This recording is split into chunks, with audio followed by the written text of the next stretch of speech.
Ebonyi State Government says it's setting the record straight with regards to the disappearance of 5 NELAN construction engineers.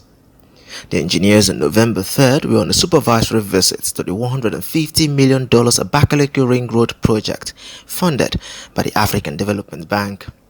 They have not been seen or heard from since then. The company had told the Rice News it experienced consistent interferences and threats from the state's chief executive officer.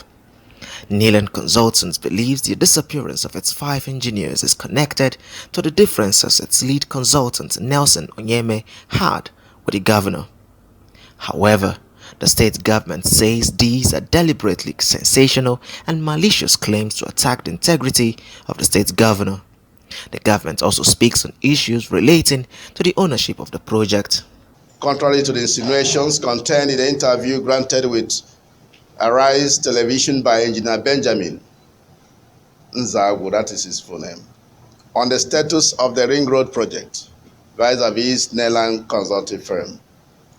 Abakaliki Ring Road is a project of Ebonyi State Government funded through a repayable loan from African Development Bank and not a grant. And so the services of NELAN Consulting firm were hired by Ebonyi State Government through international bidding processes. It is noteworthy to mention that there are 2 sections of this job, one of which is handled diligently by another consulting firm, and they have never raised issues of interferences or altercations. And so the utterances of Mr. Benjamin are deliberately sensational and malicious and mischievously calculated to attack the integrity of the state government. Where it is not utterly factual, it is obviously fictitious.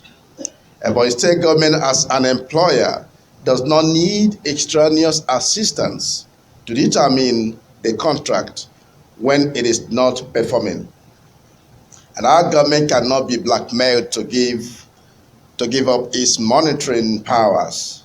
And that has been the secret of the fiscal performance and developmental hallmarks recorded by our administration. The project passes through Effium community in Ohuku local government area, an area the police and government says had since been embroiled in communal clashes.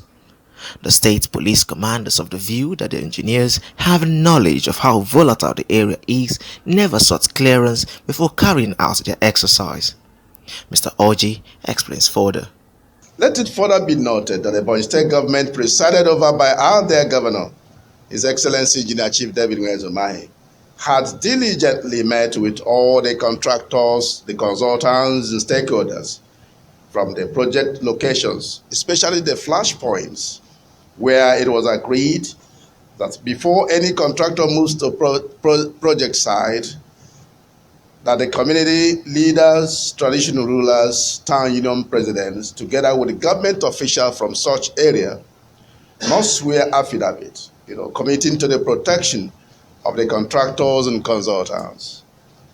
The commitment was consummated in the first session of the project site, where the other consulting firm is supervising. It will be reiterated that the contractors for the project site to be supervised by NELAN Consulting firm have not even mobilized to the site.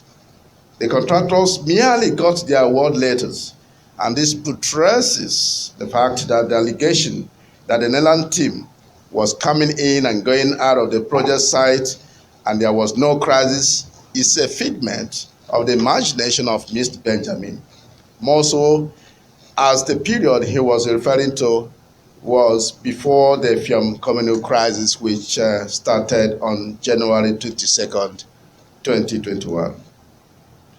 The facts are therefore inviolably correct that it was agreed amongst themselves that the main contractor, Marco Limited, and the consultant, Nelson Onyeme, together with the divisional police officer in charge of the division, would get the police personnel to accompany them to the site. But for reasons best known to Mr. Nelson Onyeme, He chose not to pass through the police headquarters and the local government council, but rather went through a flashpoint from Mwezenyi axis and thus ran into the hotspot of the communal crisis, where, according to police investigation reports, they were abducted. The Ebonyi State Government says it's important the company sorts out its issues on time and return to site. It says it will continue to ensure that scarce resources are applied for the right course of development. It hopes for a comprehensive crackdown on the criminal elements involved in the disappearance of the engineers. Abel Ejikeme, Arise News.